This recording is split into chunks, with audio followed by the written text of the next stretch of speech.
They say that love is a fire, and money is simply the kindling. I've always disagreed. Money, in the context of family, can be a slow-acting poison, a subtle rust that eats away at the foundation of respect, until all that's left is expectation. I was about to learn just how toxic that metal had become, not from a financial statement, but from the sterile echo of an ungrateful laugh. Before we continue, please subscribe to the channel and let us know where you are. Listening in the comments, it was a crisp Thursday evening, the kind of night where the air outside promises the imminent arrival of winter. But inside, Emily's home was all warmth and light. She always had a knack for domestic perfection. The house, which I had financed the down payment on, was immaculate. The dinner table was set like a scene from a magazine, polished silver, starched linen, and a perfectly cooked prime rib at the center. It was supposed to be a triumph, a gathering to celebrate my son-in-law, John, being promoted to regional sales manager. I felt a genuine swell of fatherly pride as I walked through their door, a pride that came from seeing my daughter and her husband succeed. Even if my success had paved the initial road for them, I remember thinking, finally, they are on their way. They have the structure, the stability. Now, the rest is up to them. I took my seat, accepted a glass of the Bordeaux I knew they couldn't quite afford on their own yet, or rather, the Bordeaux I was effectively funding, and listened. The initial conversation was easy enough, a typical family dinner script. Then John took center stage, leaning back with a self-satisfied smirk.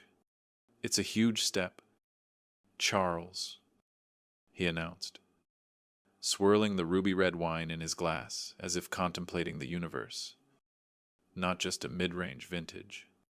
Regional management is where the real money is. The old guard in the company. They're dinosaurs. Honestly, stuck in their archaic ways. My approach is streamlined, modern. It's what the market demands. I offered a sincere compliment, but the compliment didn't land. It seemed to simply fuel his arrogance. He didn't acknowledge the effort. He celebrated the superiority of his generation. "It's just different now," he continued, glancing at Emily, who offered a small, adoring smile. "You guys, you worked hard. Sure, but the landscape was simpler. Your kind of work ethic, the 12-hour days, the grind, it's frankly inefficient now. We'll work smarter. We delegate. It's about leveraging capital and minimizing personal effort. Inefficient. The word struck me with the force of a physical blow. I felt the heat rise in my collar. Inefficient. That inefficient grind was what bought this house. It was what paid for Emily's education and, incidentally, provided the capital he was now so flippantly leveraging. The real knife twist came when Emily jumped in, entirely oblivious to the silent storm brewing inside me. "Exactly. And with the new salary, John, we can finally move forward with the renovations. The kitchen needs a full overhaul. And honestly, the BMW is starting to feel a bit cramped. The X7 would be perfect." "Oh, definitely the X7," John agreed, nodding vaguely. He looked directly at me, his eyes carrying not a shred of embarrassment, but sheer, unadulterated expectation. "Of course, with the new mortgage rate being what it is, we'll probably need to lean on the established capital for the next year or two to manage the payments comfortably. Just until the equity builds up, lean on the established capital." That was their polite, self-serving euphemism for the nearly $1 million I had poured into their lives over the last decade. It wasn't an investment to them, it was an entitlement. It was the baseline of their existence. An endless, unconditional stipend that somehow, they believed, made them smarter than the man who earned it. My fork, which had been halfway to my mouth, paused. The perfectly cooked prime rib suddenly tasted like ash. I looked from John's smug face to Emily's placid, expectant one. In that frozen moment, the laughter and chatter of the beautiful dinner party faded away. The true cost of my unconditional love became crystal clear. I had bought them comfort, but I had failed to earn their respect. I had tried to be the hero, the provider, the safety net, and I had simply become the ATM. My success had handicapped them, stripped them of the grit and hustle that I had valued my whole life. The quiet realization was a sharp, final click in my mind. I slowly placed the fork down on the plate, the light clink on the porcelain suddenly louder than all the noise in the room. I felt a cold, terrifying certainty settle in my chest. The game was over. I had to choose between being their bank or being their father. I cleared my throat. My voice, when it came, was low, calm, and unnervingly steady. It cut through the conversation like a razor wire. John, Emily, I paused, letting the silence stretch, watching their smiles falter. There's something important I need to discuss about your established capital. I had managed to still the tremor in my voice, but the sudden, heavy silence I imposed on the dining room was palpable. I could see the confusion morphing into irritation on John's face, and a slight, petulant narrowing of Emily's eyes. They were unused to interruption, especially one delivered with such an uncharacteristic lack of warmth.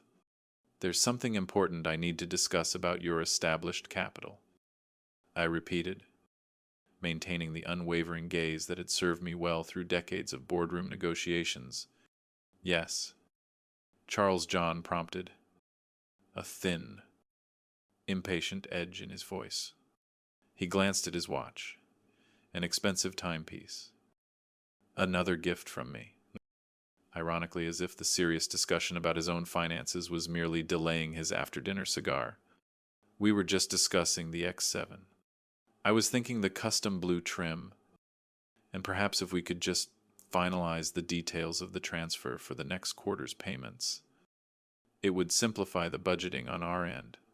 His words, delivered with such smooth entitlement, they were like pouring gasoline on the slow-burning resentment inside me. Simplify the budgeting on our end. He treated my wealth, my life's work, as a line item on his personal ledger, something owed, something guaranteed. Emily, sensing the sudden tension, tried to smooth things over, her tone patronizing, as if I were a slightly senile old man who needed gentle direction. Daddy, honey, it's a celebration. Can we talk about the logistics tomorrow? John has worked so hard for this promotion. We just want to enjoy our evening. I'm sure he has. I agreed, leaning forward slightly, keeping my elbows off the perfectly set table. And that's exactly what we're going to discuss. The value of hard work. I let a small, mirthless smile touch my lips. John, you mentioned earlier that my generation's work ethic was inefficient, that we grind. You, the modern manager, you leverage capital. Tell me, in all your streamlined efficiency, what exactly have you leveraged that you actually earned? The shift in atmosphere was immediate and dramatic. The air grew thick. The background noise of the house vanished. Emily's playful smile vanished. John's face flushed a deep, ugly red, a clear indicator that I had hit a nerve that his ego couldn't defend. What kind of question is that? Charles, he snapped, dropping the sophisticated pretense. The entitled boy beneath the veneer of the regional sales manager was finally showing through. I just got a promotion. I work 50 hours a week. I'm managing a multi-million-dollar portfolio. In an office I helped furnish. On a computer I paid for. Driving a car I pay the note on. Living in a house I provided the down payment for. Using furniture I bought. And drinking wine from my cellar. I countered, listing the items slowly, methodically, like a prosecutor presenting evidence. And yet, you sit here, dismissing the very effort that allowed you to ascend so comfortably. You talk about leveraging capital, but you have done no leveraging. You have only done accepting. The look in their eyes was the true tragedy. It wasn't just surprise, it was the chilling, raw conviction that I was being unfair. They genuinely believed I was attacking them unjustly. Emily finally broke the silence, her voice trembling with accusation. How can you say that we are your family? This is what family does. You are successful. Dad, it's not a burden for you. It's a gift. You want us to be comfortable. I do want you to be comfortable. I said, my heart aching beneath the iron resolve. But comfort should be a reward for your own efforts, not a prerequisite for your existence. When you look at me, you don't see a father who sacrificed and worked until his hands bled. You see a bottomless well. You see a source of guaranteed funding. I picked up the bottle of Bordeaux, which was still half full. You brag about your new salary. Yet in the same breath, you plan how I will pay for your new luxury SUV and your house renovations. You talk about respect, yet you don't respect the sheer, grinding effort that created the nearly $1 million I've poured into this life. You don't respect me. John scoffed. A truly contemptible sound.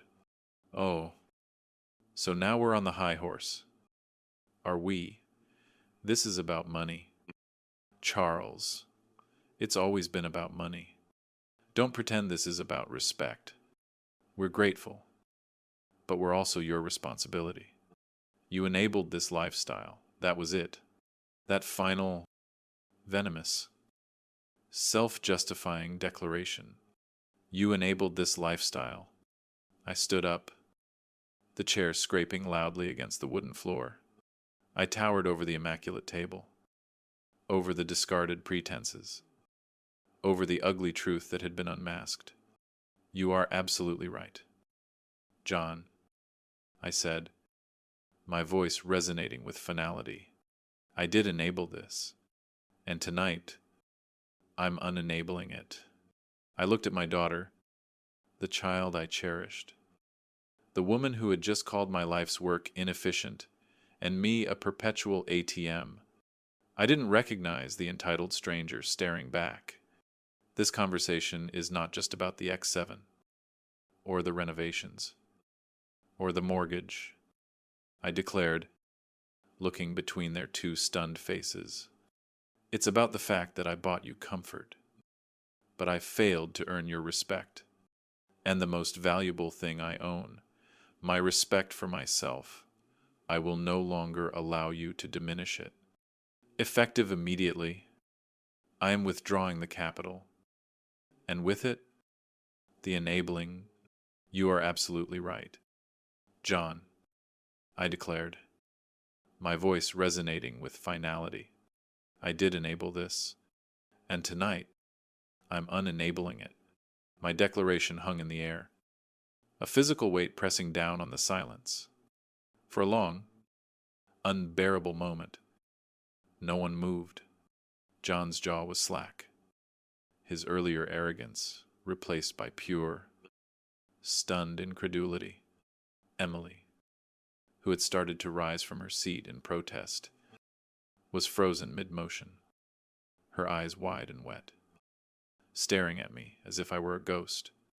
I looked at the beautiful dining table, the one I had paid for, and the untouched prime rib. It was a picture of excess, a monument to the comfortable life I had meticulously constructed for them. and it was all hollow. I felt a crushing sense of failure, not as a provider, but as a parent. The truth, once spoken aloud, had crystallized with agonizing clarity. I hadn't just given them money, I had given them a profound, debilitating disadvantage. I slowly pulled out my phone from my jacket pocket.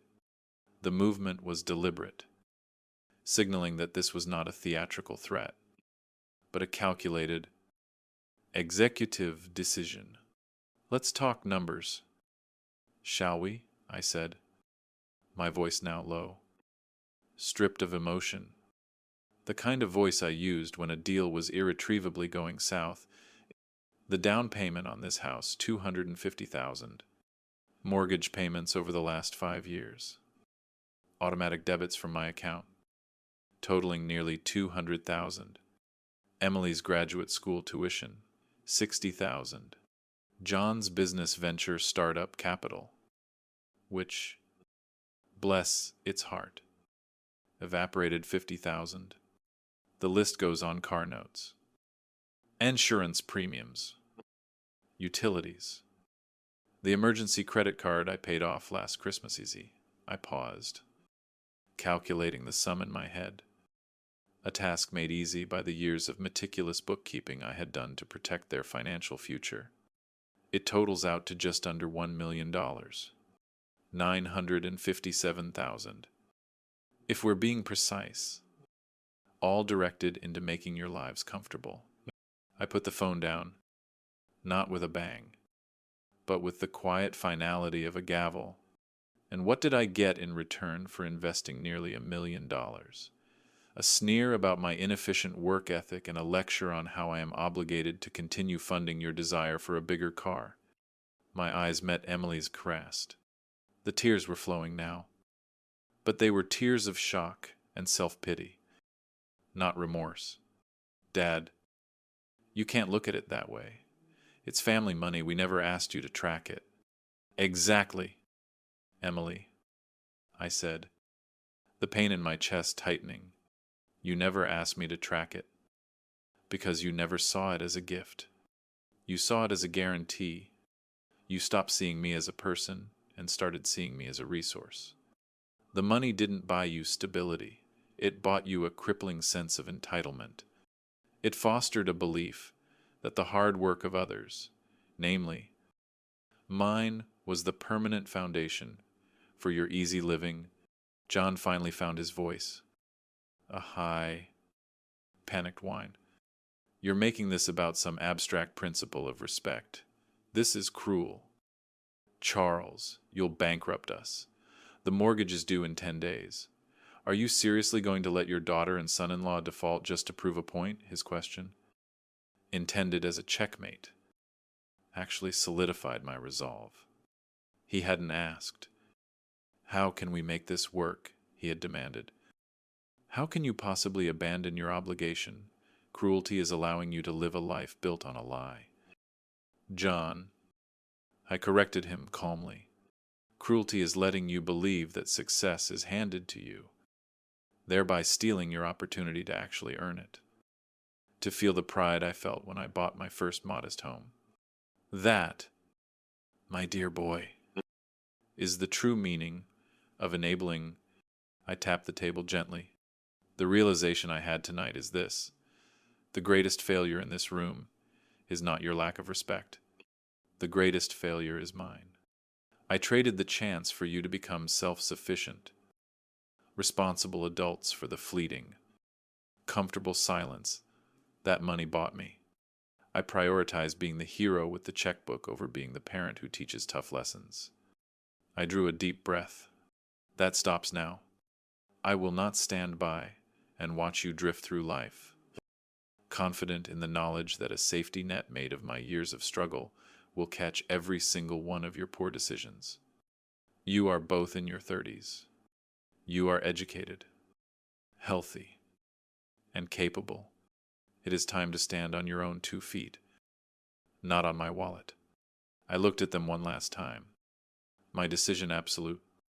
I realize now that the most loving thing a parent can do is give their children the freedom and the necessity to build their own lives. You deserve the dignity of your own struggle, to your own triumphs, and your own respect, and that starts with the money running out. I rose fully from the table. The meal, the celebration, the entire charade was over. The stage was set for the next painful act. "Enjoy your dinner," I said, my voice echoing the vast distance that had suddenly opened between us. "But know this, effective immediately. The Bank of Charles is closed.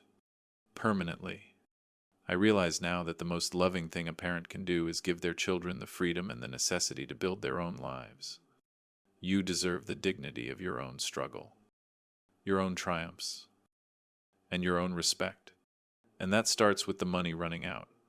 I stood there, fully risen from the table, my shadow falling over the relics of their pampered lives. My words had been the period at the end of a very long, very expensive sentence. The time for philosophical debate was over. The time for decisive, irreversible action had arrived. John and Emily were still seated, paralyzed. Their faces were a mirror of mutual betrayal, betrayal of my trust. And now, the crushing feeling of being betrayed by their life source. "This is insane." "Charles," John finally sputtered, his voice cracking with a mixture of fear and rage. "You can't just the mortgage. The car, you signed the papers. You co-signed on the BMW, you'll ruin your own credit." His immediate concern was not their future, or even their well-being, but the logistics of the catastrophe I was unleashing, a clear indication that my actions were absolutely necessary.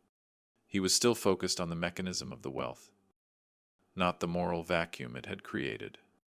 I leaned down slightly, placing my hands on the back of my chair, meeting his eyes with the steady resolve of a CEO announcing massive layoffs. "Let me make this perfectly clear. John, this is not a threat. This is not an emotional outburst. This is a deliberate, calculated action." I pulled my phone out again and opened the banking application. I knew their account details by heart, a sickening testament to my constant oversight of their financial lives. "You mentioned the payments. Let's address that," I stated, scrolling through the scheduled transactions. As of this minute, I have logged into my bank system. I am canceling the automated recurring payments for your mortgage. That's effective immediately. The next payment, due in 10 days, will not be made by me. I scrolled further. I am also canceling the automatic deduction for the BMW's lease payment, the monthly HOA dues, the utilities that are still in my name, and the premium for your health and auto insurance. Every item I named was a lifeline I was severing, a foundation stone I was kicking away. The sound of my fingers tapping the screen was the only noise in the room, a rhythmic drumbeat accompanying the collapse of their world. Emily finally found the strength to scream, pushing herself up from the chair. "Dad, no, please, the house. Where are we supposed to go? You'll make us homeless."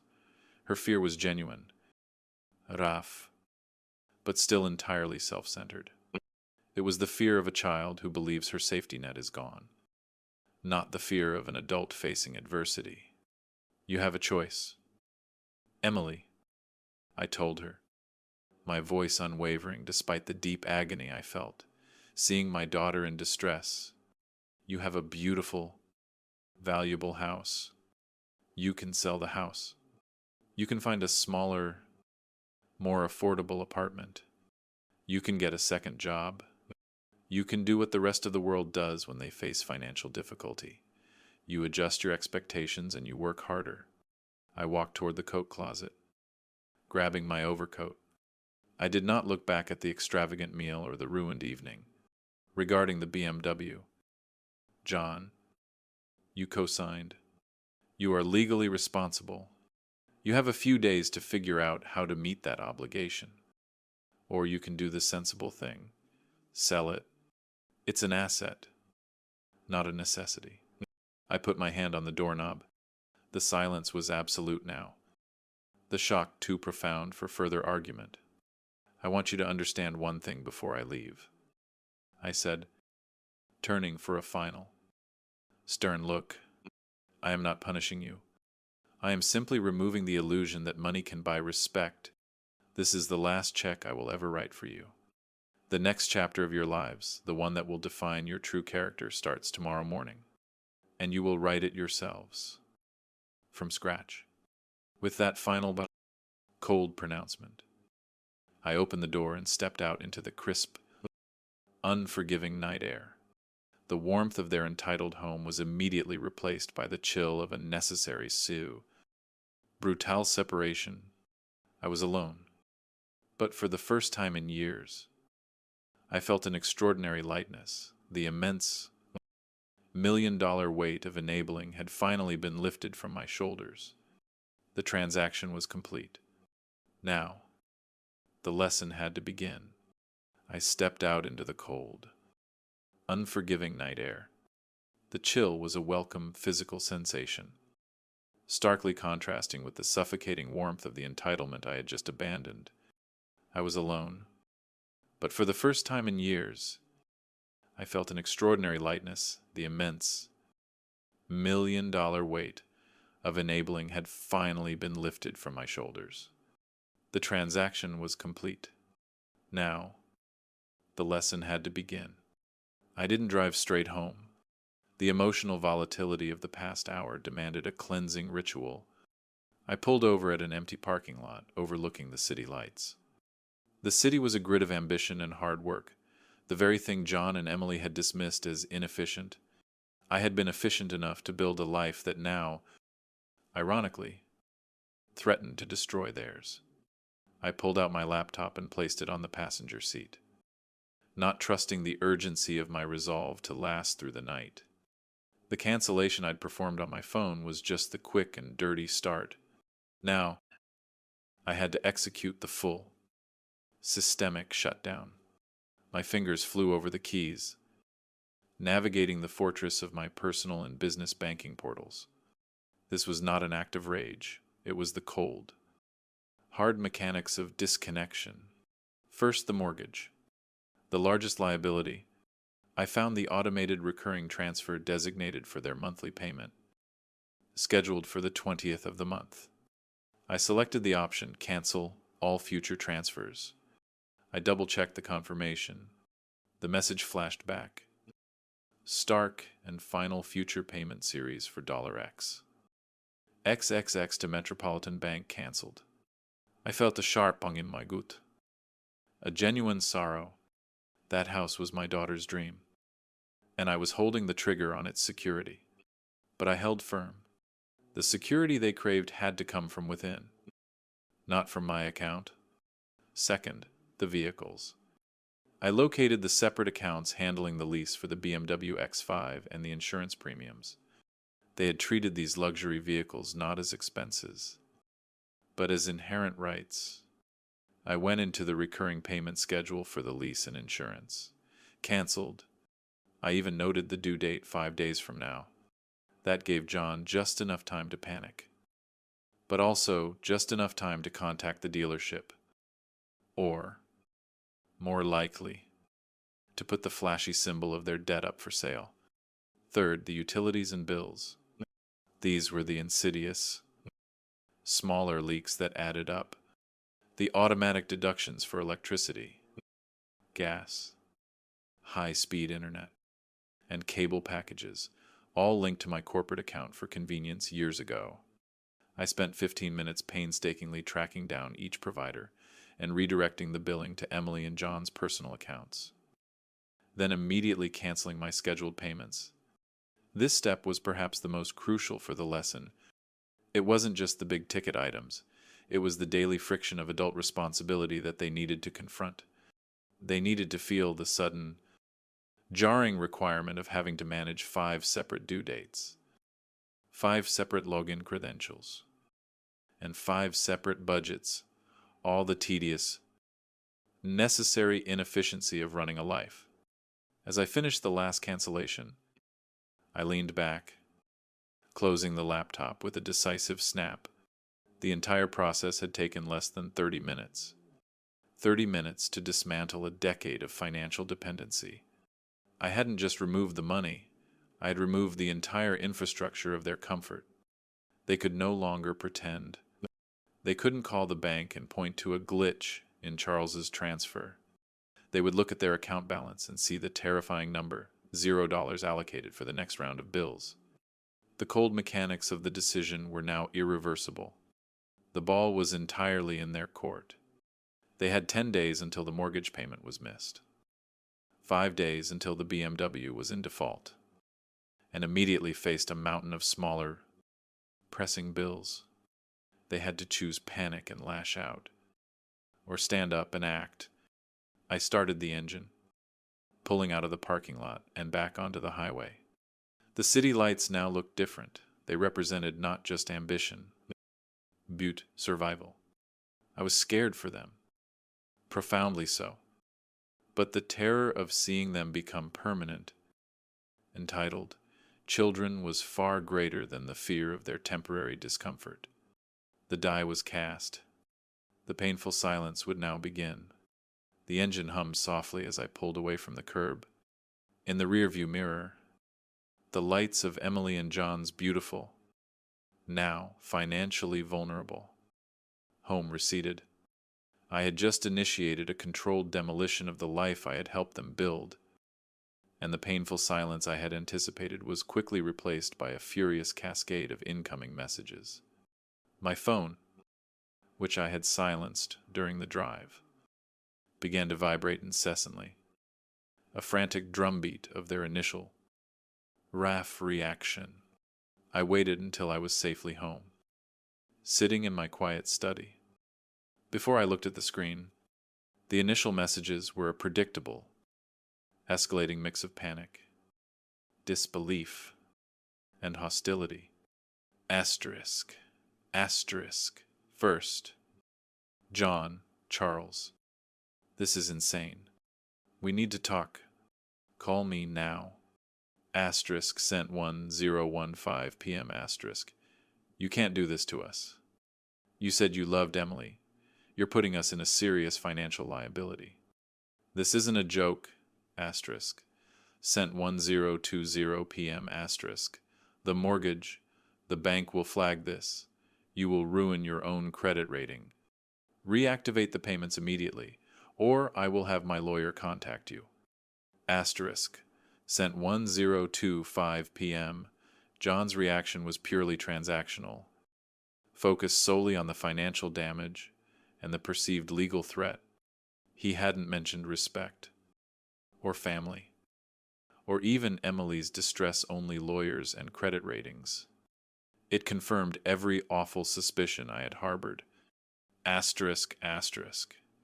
Then, Emily's messages, which cut deeper.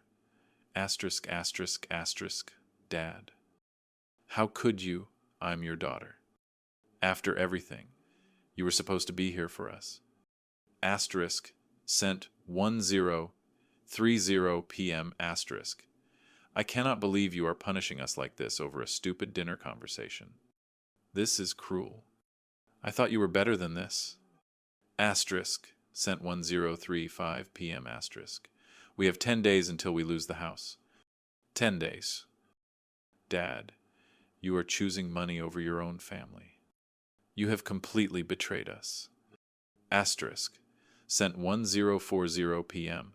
The word asterisk, asterisk, betrayed. Asterisk, asterisk resonated with a specific acidic sting.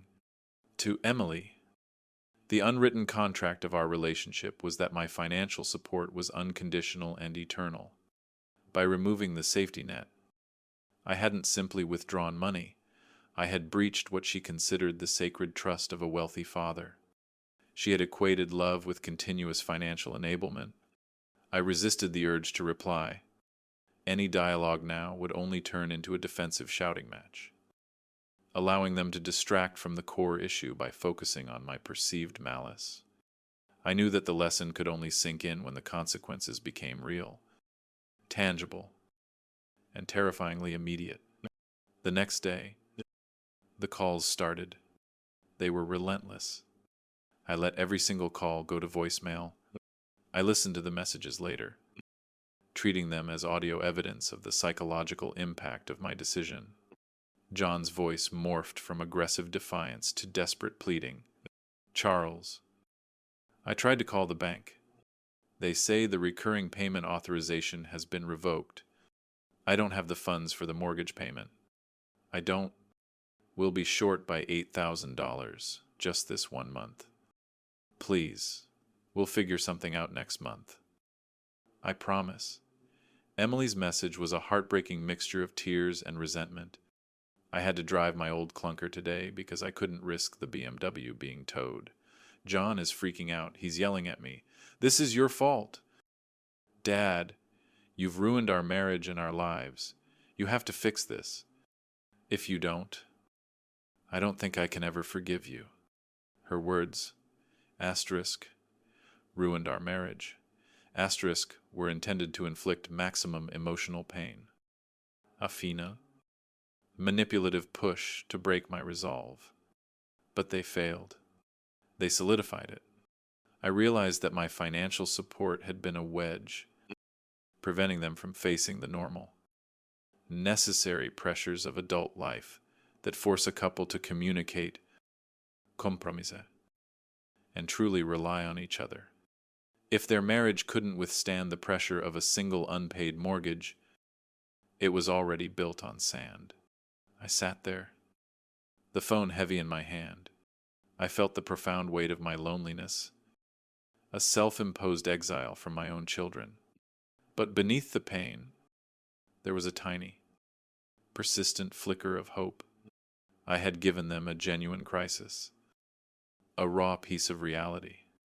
They could burn under the pressure, or they could temper into something stronger. I chose silence. I chose the painful distance that would allow them the space to face their crisis, not as my dependents, but as two individuals who, for the first time, were solely responsible for the roof over their heads and the food on their table. The lesson had been taught. Now, they had to study. The weeks that followed my visit, or rather, my financial execution, were the longest and most difficult of my life. I had imposed a total, absolute silence. I didn't answer the calls, the texts, or the desperate, often malicious, voicemails. I didn't reach out to my wife, who, understandably, was caught between her two great loves and was furious with me for being too hard. She wanted me to bail them out, to offer a soft landing, but I knew soft landings only meant eternal dependence. My days were spent working, the routine, a necessary anesthetic for the churning anxiety in my gut. But my nights were reserved for a painful vigil. I became a silent, watchful sentinel, tracking the consequences of my decision, not through direct conversation, but through the cold, undeniable evidence of the financial world. The most telling confirmation came on the 20th of the month. I logged into my bank's portal. The mortgage payment transfer, which had been a constant, comforting fixture for years, was simply absent from the pending transactions. The wire was never initiated. That confirmed it. The Bank of Charles had not intervened. John and Emily had been forced to face the harsh, immediate reality of a missed mortgage payment. The clock had officially started ticking on their credit rating, on their home security, and on their financial future. I knew the bank would have sent an initial, polite notice. Then the calls would begin. The fear of eviction, once a distant, abstract concept, was now a potential reality, knocking on their door. They were experiencing the first genuine financial terror of their adult lives. A few days later, the second hammer dropped the BMW. I had canceled the lease payment authorization. I didn't hear from the leasing company. But the confirmation came from a mundane sources, my old neighborhood friend, Mark, who still lived near Emily. Charles, I saw a tow truck outside Emily's place this morning. Mark mentioned casually during a morning coffee break. Big, blue BMW. Looked like a repo. Everything all right, I swallowed. The coffee tasting like gravel. Just some financial restructuring. Mark, nothing to worry about. Repo. The word was a heavy stone in my stomach. The sleek, arrogant symbol of their entitlement was gone. It was a humiliating, public admission of their failure to cope. But humiliation, I knew, was often the precursor to humility. They were now driving whatever they could afford, or more likely, nothing at all. They would have to rely on public transit or the sheer inconvenience of their old, smaller car, which was now probably on its last legs. Over the next few weeks, the evidence of their struggle mounted.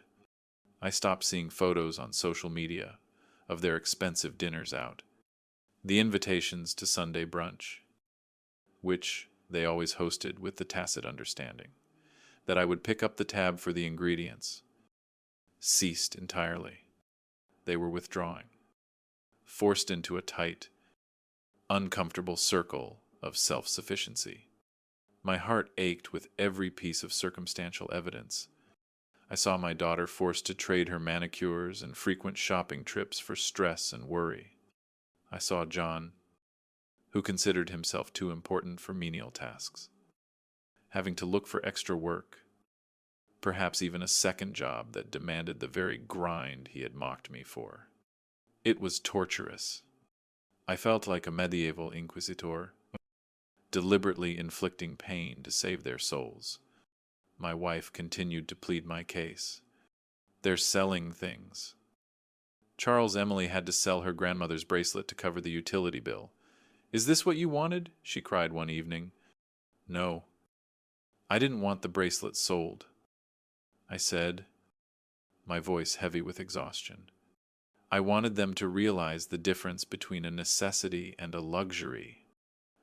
I wanted them to feel the pinch so sharply that they understood the value of every dollar earned, not the ease of every dollar received. The struggle was necessary. They had lived their entire adult lives in a financial echo chamber, protected from consequence. Now, the echo had stopped, and they had to listen to the silence of their own pockets. The nearly $1 million I had given them had only been an illusion of stability.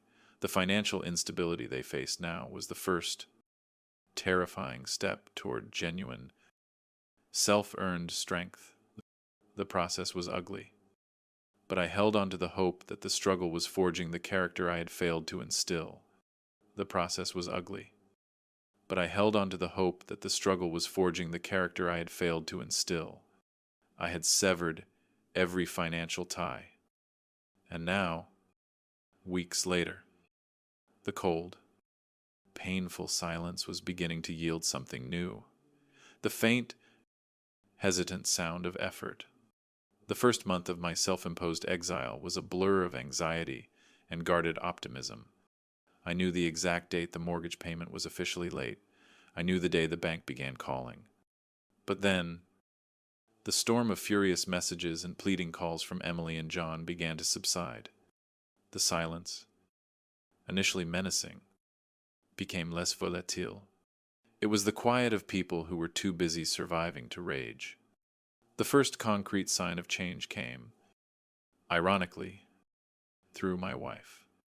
She had finally visited Emily after refusing to speak to me for 10 days. And she returned home not with tears of sympathy, but with a bewildered sense of discovery. Emily looks tired. Charles, my wife said, putting down her purse with an uncharacteristic weariness. Really tired. Her hands are rough. She was cleaning the gutters when I arrived. and she didn't apologize for the mess inside the house. This was a profound cultural shift. Emily, who had always paid for professional help for anything involving manual labor, was physically working on the house. More importantly, she hadn't prioritized a flawless exterior for her mother. The facade of perfection was gone, replaced by the reality of necessity. "And John?" I asked, trying to keep the desperation out of my voice. "John," my wife sighed, shaking her head. "He's working. 2 jobs. Charles, the sales manager job. And he's driving for a rideshare service in the evenings." He looked exhausted, too, but different, focused, almost grimly determined. When I offered to buy them groceries, he flatly refused. Said they were sticking to their own budget now. He refused. That phrase, more than anything, hit me with a surge of relief. John, who had considered my money his birthright, had turned down an easy handout. He was drawing a line in the sand, claiming ownership of his own survival. A week later, the most significant evidence of their transformation arrived. I was driving through town and caught sight of a familiar sight near a second-hand dealership, the distinctive deep blue of the BMW X5, prominently displayed with a "for sale" sign. The BMW, the very vehicle they had demanded upgrades for during that fateful dinner, was a casualty of their newfound responsibility. They hadn't managed to save the car, but they had made the adult decision to liquidate an asset to solve a pressing debt problem. They had chosen financial solvency over luxury status. I circled the block slowly, watching the car. It represented the death of their entitled lifestyle. They were using the proceeds from the sale, probably a significant amount, enough to stabilize their immediate crisis, to either catch up on the mortgage or, more likely, pay off the associated debts and free up their cash flow. It was a small, brutal victory. About a month after I pulled the plug, the final piece of proof arrived. It wasn't a message of anger, but a picture sent late one evening. It was from Emily. The photo wasn't of them. It was a close-up shot of a small, handwritten ledger. Under the heading "Mortgage Savings" was a series of entries, meticulously tracked. The amount wasn't the full monthly payment yet, but it was growing. Next to the ledger was a mug of black coffee and a small, well-worn paperback book. The message accompanying the photo was brief, devoid of all earlier. "Spite. It's tight. Dad, but we made the interest payment. John and I are cutting all non-essentials. We found an old budget template. We're learning. Thank you. Thank you." The 2 words, stripped of demands and manipulation, were the most precious currency I had ever received. They weren't thanking me for the $1 million I had spent. They were thanking me for the necessity that had forced them to grow up. I finally responded to her. My first communication in weeks, keeping it short, measured, and focused on support, not judgment. Keep the focus on the effort. That's the real investment. The storm hadn't passed, but the sky was clearing. They were no longer the entitled children demanding an X7. They were adults, sleeves rolled up, grimly dedicated to building their own security, one meticulously tracked dollar at a time.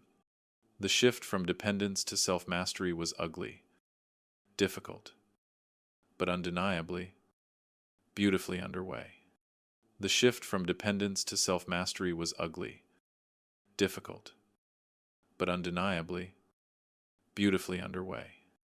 I had seen the evidence of their labor: the canceled luxury car, the frugal budget ledger, the exhausted look in my wife's eye that spoke of my daughter's real, physical work.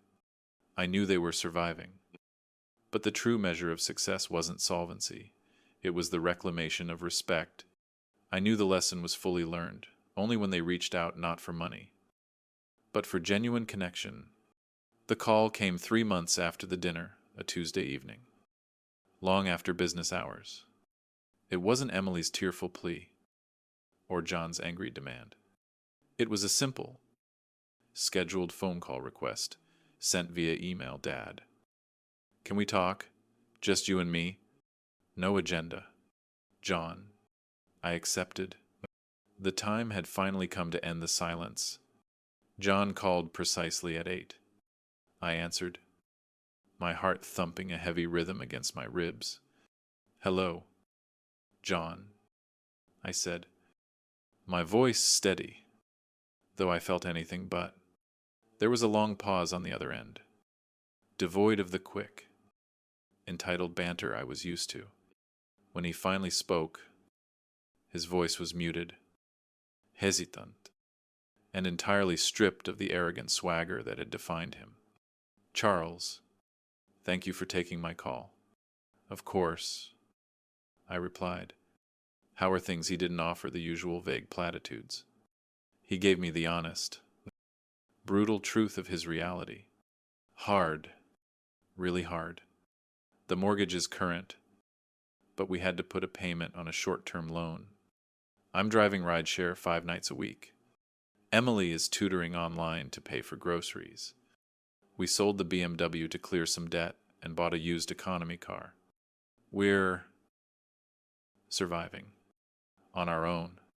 The bluntness of his admission, the acknowledgement of the debt, the mention of the humiliation of selling the BMW was the first true sign of humility I had ever heard from him. And how are you really doing? John, I pressed, focusing on his emotional state, not his balance sheet. He sighed, the sound heavy with exhaustion. Tired, but surprisingly okay. That's why I called.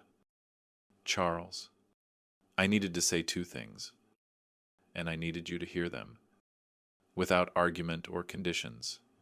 He took another breath, and then the words came out, slow and deliberate, carrying the weight of the last 3 months of struggle. First, I am truly, deeply sorry for that dinner, for the arrogance, for calling your life's work inefficient. I had no idea. When you see your bank account go from guaranteed to empty overnight, you start to understand exactly what that grind was. The money you gave us wasn't just cash. It was your blood, your time, your sacrifice. We dismissed it as a perpetual resource, and that was unforgivable. I didn't respect you because I never had to respect the value of what you provided. The apology was absolute. It was not coerced, nor was it softened with excuses. It was the atonement I had been waiting for. I accept your apology. John, I said quietly, a profound sense of relief washing over me. And the second thing, he continued, his voice strengthening with conviction. I know this sounds insane, but thank you. Seriously. You know what the worst part was? Charles, before you cut us off, we were miserable. We were shallow, always chasing the next purchase, always anxious about keeping up the appearance of wealth. The money insulated us from life itself. Now, we actually have something to be proud of. I paid that utility bill last week entirely with tips from my late-night driving. It was $50, and it felt better than any bonus check I'd ever received from you. We are building something ourselves. It's a small, shaky thing, but it's ours. You gave us the most painful, but ultimately the most valuable gift, self-respect, earned through hard work. I closed my eyes, a single tear tracing a path down my cheek. This was the moment. This was the return on my $1 million investment in their character. John, I said, my voice thick with emotion, that is the greatest thing you could have ever said to me. I am so proud of the man you are becoming. We talked for another half hour, not about money, but about John's actual work challenges, about Emily's new tutoring gig, and about the pride of making a budget work. The conversation ended not with a desperate plea, but with a simple, genuine connection. The chasm had closed.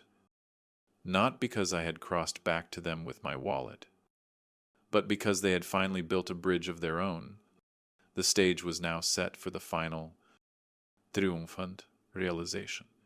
John, I said, my voice thick with emotion, that is the greatest thing you could have ever said to me. I am so proud of the man you are becoming. The chasm had closed.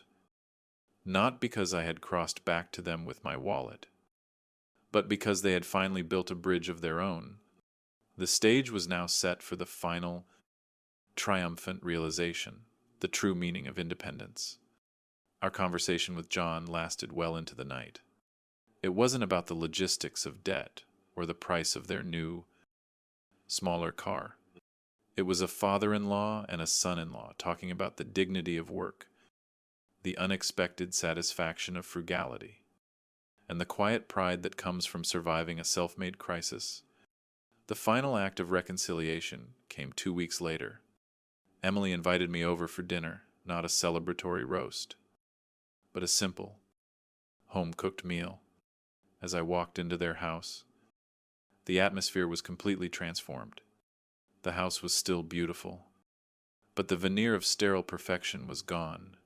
There was a stack of budget books on the kitchen counter, and a slight weariness in Emily's eyes that spoke of long hours, but also a new, vibrant spark of self-reliance.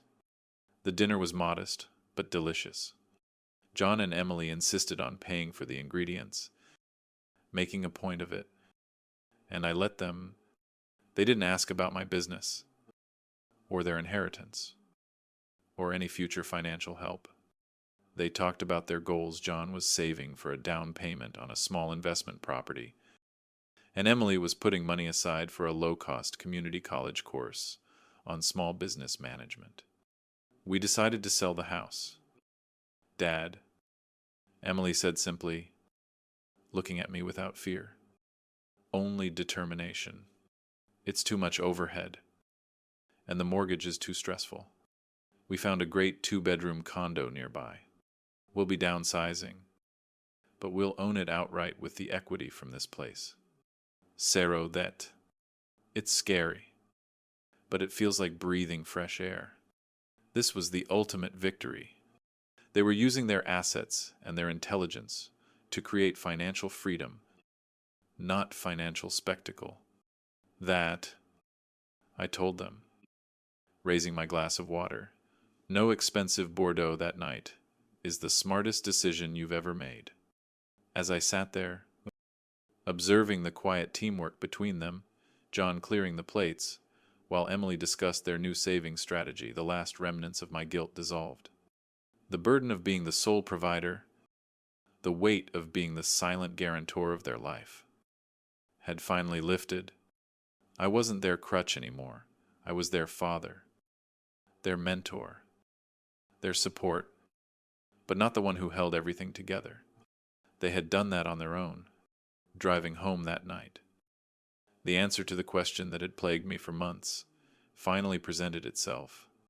I had spent nearly $1 million trying to buy my children comfort, happiness, and, ultimately, their respect. I failed on all 3 counts. It was only when I canceled the checks and removed the safety net that I succeeded. Independence isn't just about money or self-sufficiency. It's about the strength to choose, the courage to face challenges, and the ability to find profound satisfaction in the struggle. It's about balance, giving and receiving, teaching and learning, standing together, and knowing when to let go so they can stand alone. I had tried to protect them from the harsh realities of the world, but in doing so, I had only protected them from their own potential. By forcing them to confront failure, I had given them the greatest gift a parent can bestow, the dignity of their own competence. My relationship with Emily and John was finally strong, built not on the precarious foundation of my wealth, but on the bedrock of mutual respect. They respected my journey because they were finally living their own. I had learned that true love doesn't shield children from the world, it prepares them to meet it. And sometimes, the greatest gift you can give is the freedom to stand without support, to realize that they are capable of building a life far richer than any bank account could guarantee. The chapter was closed, and the story had finally begun. If you like this story, please like this video, subscribe to the channel, and share your impressions of this story in the comments.